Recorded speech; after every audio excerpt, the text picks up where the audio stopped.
Hello दोस्तों, स्वागत है आप सभी का मेरे चैनल पर। मेरी आप सभी से रिक्वेस्ट है कि अगर आपको मेरी एक्सप्लेनेशन पसंद आए तो वीडियो को लाइक और चैनल को सब्सक्राइब ज़रूर करें।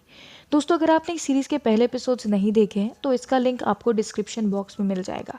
आज मैं एक्सप्लेन करने वाली हूँ पीकी ब्लाइंडर्स के सीज़न 2 के पहले एपिसोड को। चलिए बिना देरी के चलते हैं कहानी की ओर। दोस्तों, पहले सीजन में हमने देखा कैसे पीकी ब्लाइंडर्स ने बिली किम्बर को हराया। साथ ही ग्रेस टॉमी को रिक्वेस्ट करती है कि वो उसके साथ लंदन चले। हालांकि जब वो ट्रेन स्टेशन पर टॉमी का इंतजार कर रही थी तभी इंस्पेक्टर कैम्बर उस पर गन तान देते हैं और एक गोली की आवाज़ आती है। इस बार हमें पता चलता है कि ग्रेस ने अपने पर्स के अंदर से इंस्पेक्टर कैम्बल पर गोली चला दी थी और हम ग्रेस को वहां से जाते हुए देख पाते हैं। सीन बदलता है और हम दो औरतों को बर्मिंघम की सड़कों से गुजरते हुए देखते हैं और वो गैरिसन पब के सामने अपना साथ लाया हुआ ट्रॉली छोड़कर निकल जाते हैं। अगले ही पल वहां एक धमाका होता है, लेकिन पीकी ब्लाइंडर्स को इससे भी बुरे दिन अभी देखने बाकी थे। हम पूरे ब्लाइंडर्स के परिवार को फ्रेडी की कब्र के पास देखते हैं। दोस्तों, ये समय है 1922। उसी समय एक बीमारी पूरे शहर में फैल गई थी और इसी बीमारी की वजह से फ्रेडी की मौत हुई थी। टॉमी आज अपने उसी दोस्त के लिए आखिरी कुछ शब्द कहता है जिसने युद्ध में उसकी जान बचाई। बरियल के बाद टॉमी एडा से पूछता है कि फ्रेडी के जाने के बाद क्या वो बर्मिंघम में उनके साथ रहना चाहती है। उनकी बातों से हमें पता चलता है कि पूरे शहर में भूखमरी फैली हुई है। लोगों के पास खाने के लिए कुछ नहीं है। मगर पीकी ब्लाइंडर्स बिली किम्बर के मरने के बाद और भी पैसे वाले और भी ताकतवर हो चुके हैं। आंट पॉली भी चाहती थी कि एडा उनके घर रहने आए।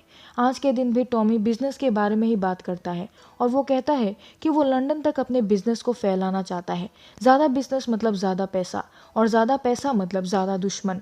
ये भी एक और वजह थी जिस वजह से टॉमी चाहता था कि एडा उनके साथ रहने आए। लेकिन एडा कहती है कि वो अपने बेटे को लेकर लंदन में ही रहेगी। टॉमी आंट पॉली को बताता है कि उसने एडा की सिक्योरिटी के लिए अपने कुछ आदमियों को उस पर नजर रखने के लिए कहा है। तभी आर्थर टॉमी को गैरिसन पब में हुए ब्लास्ट की खबर देता है। पॉली और टॉमी बर्बाद हो चुके गैरिसन पब में पहुंचते हैं। वहां इंस्पेक्टर मॉस जांच पड़ताल कर रहे थे। हम टॉमी को इंस्पेक्टर मॉस को घूस देते हुए देखते हैं। अब मॉस 2 साल पहले के ईमानदार इंस्पेक्टर मॉस नहीं रहे। टॉमी उसे कहता है कि लोगों को ये पता चलना चाहिए कि गैस लीक होने के कारण यहाँ ब्लास्ट हुआ है। पॉली को पब के अंदर में रंगीन कागज के छोटे छोटे टुकड़े मिलते हैं। इस ब्लास्ट के पीछे किसका हाथ था ये पता लगाने के लिए टॉमी ब्लैक लायन नाम के एक पब में जाता है, क्योंकि ये पब टॉमी का कॉम्पिटिटर था और यहाँ के लोग टॉमी और पीकी ब्लाइंडर्स को मारना चाहते थे। इसी वजह से टॉमी को उन्हीं पर शक था। उसे एक खुफिया कमरे में ले जाया जाता है और वहाँ के लोग उसकी टोपी जिसमें ब्लेड लगा हुआ था और उसका हथियार अपने पास रख लेते हैं। उसके सर पर काला कपड़ा डालकर उसे अंदर ले जाया जाता है। टॉमी उनसे पूछता है, क्या तुम लोगों ने मेरे पब में ब्लास्ट करवाया? उसके सामने एक औरत और एक लड़का बैठे हुए थे। टॉमी की निर्दयता को देखते हुए इस लड़के को उस पर बहुत गुस्सा आता है और वो टॉमी के सर पर गन लगा देता है। टॉमी उस औरत को कहता है, मैं तुम्हारे बारे में सब कुछ जानता हूँ। तुम्हारा नाम आयरीन है और तुम्हारा बेटा शॉन जो चेरीवुड स्कूल में पढ़ता है वो लंगड़ा है और हर रेस में लास्ट आता है। तुम समझ रही हो ना मैं क्या कह रहा हूँ? टॉमी के इस तरह आयरीन को ब्लैकमेल करने से यह लड़का उसे मार देने की धमकी देता है। आयरीन टॉमी को बताती है कि तुम्हें एक काम के लिए चुना गया है। जब टॉमी वहां से वापस आता है तो वो बहुत परेशान दिखता है। रात को टॉमी इंस्पेक्टर मॉस से मिलता है और मॉस उसे खबर देते हैं कि हम दोनों का एक पुराना दोस्त शहर में वापस आ रहा है और वो इस बार आयरिश हेल्प डेस्क का हेड बन चुका है। दोस्तों, ये लोग इंस्पेक्टर कैम्बल की बात कर रहे थे। अगले सीन में हमें पता चलता है कि ग्रेस की गोली इंस्पेक्टर कैम्बल के पाँव में लगी थी और वो अब लंगड़ा कर चल रहा था। साथ ही वो इंस्पेक्टर से मेजर बन चुका था। मेजर कैम्बल एक गवर्नर से मिलने जाते हैं। गवर्नर कैम्बल से पूछता है, हम एक आदमी को फांसी देने जा रहे हैं, लेकिन वो कह रहा है कि वो आपका आदमी है। लेकिन कैम्बल उस आदमी को पहचानने से मना कर देता है। जाते जाते मेजर कैम्बल गवर्नर को उस आदमी को अगले 4 मिनटों में फांसी देने के लिए बोलते हैं और उसे धमकाता है कि वो इस बारे में किसी और से बात नहीं करेगा। फिन आर्थर को बताता है कि टॉमी ने एक फैमिली मीटिंग रखवाई है। टॉमी अभी तक आया नहीं था। शेल्बियों की बातें सुनकर हमें पता चलता है जहां इंग्लैंड बीमारी से जूझ रहा था वहीं शेल्बी कंपनी लिमिटेड लंदन तक एक्सपैंड की जा रही थी। लेकिन जॉन और उसकी पत्नी एस्मी इस बात से खुश नहीं थे, क्योंकि शेल्बीज इतना मुनाफा कर रहे थे, उन्हें साउदर्न एक्सपेंशन करने की क्या ज़रूरत। ज़रूरत। टॉमी एस्मी को भी मीटिंग में बोलने का मौका देता है। वो कहती है कि वहाँ वो तालाब की छोटी मछलियों जैसे होंगे।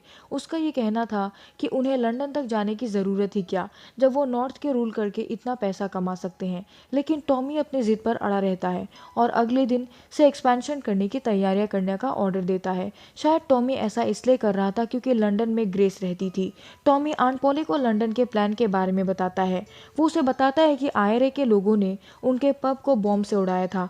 वो कल ही लंदन जाएंगे क्योंकि लंदन के सारे बॉस कल रेस देखने जाएंगे और कल ही हम उन्हें हमारे लंदन तक फैलने का मैसेज देंगे। वो आगे कहता है कि लंदन में इटालियन गैंग और जूइश गैंग 6 महीने से एक दूसरे से लड़ रहे हैं।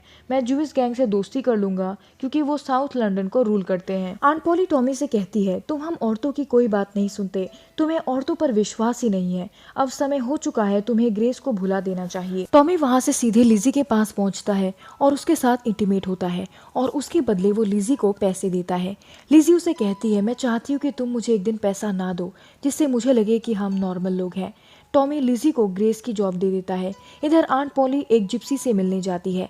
दोस्तों, जिप्सी ऐसे असाधारण लोग हैं जो मरे हुए लोगों से बातचीत कर सकते हैं। आंट पॉली अपने बच्चों का पता लगाने के लिए यहाँ आई थी। वो पता लगाना चाहती थी कि क्या उसके बच्चे अभी भी जिंदा है। पॉली रोते हुए उसके घर से बाहर आती है क्योंकि उसे वो औरत बताती है कि उसकी बेटी मर चुकी है। रात को टॉमी एक ब्लैकस्मिथ को मार डालता है जब वो औजार बना रहा था, लेकिन टॉमी ने ऐसा क्यों किया ये हमें आगे पता चलेगा।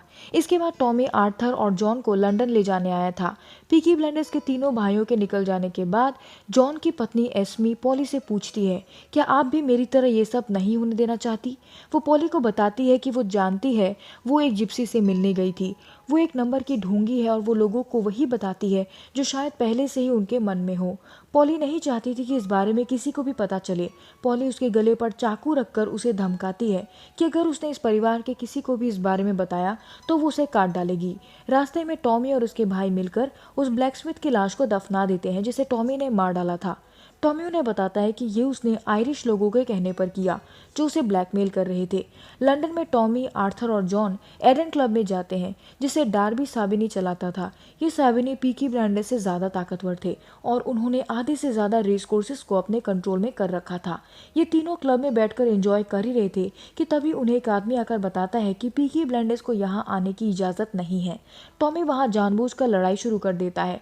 वो आदमी उन्हें गन दिखाकर यहाँ से चले जाने के लिए बोलता है। टॉमी उन्हें कहता है वो यहाँ किसी से दुश्मनी करने नहीं बल्कि दोस्ती करने आया है और जो अपना मन बदले वो उनसे आकर मिल सकते हैं। अगले सीन में मेजर कैम्पबेल विंस्टन चर्चिल से मिलने जाते हैं। वो उनसे इजाज़त मांगते हैं जिससे कि वो टॉमी को बड़े काम के लिए तैयार कर सके। काम हो जाने पर वो टॉमी को फांसी देने का प्लान बनाते हैं। अब टॉमी लिजी को ग्रेस का जॉब ऑफर करते हुए कहता है कि अब से उसे प्रोस्टिट्यूशन का काम छोड़ना पड़ेगा। घर लौटकर आंट पॉली टॉमी को एक लेटर देती है जिसमें जूइश गैंग ने उससे मिलने की बात कही थी। टॉमी जब घर से बाहर निकलता है, साबिनी के लोग उसे पकड़ते हैं और उसे बुरी तरह टॉर्चर करते हैं। इधर एडा को भी साबिनी के लोग पकड़ लेते हैं। वो टॉमी के मुंह के अंदर एक ब्लेड डालकर उसका दांत निकाल लेते हैं। एपिसोड के अंत में साबिनी अपने आदमियों को टॉमी को खत्म कर देने का ऑर्डर देता है। साबिनी टॉमी को मारने ही वाला होता है तभी मेजर कैम्पबेल साबिनी के लोगों पर गोलियां चलाने लगता है और साबिनी के लोगों को यहाँ से जाना पड़ता है। दोस्तों, इसी के साथ ये एपिसोड यहीं खत्म हो जाता है। अगर आपको मेरा काम अच्छा लगे तो प्लीज़ चैनल को सब्सक्राइब करें जिससे आपको इस सीरीज़ के बाकी एपिसोड्स की नोटिफिकेशन मिल जाए।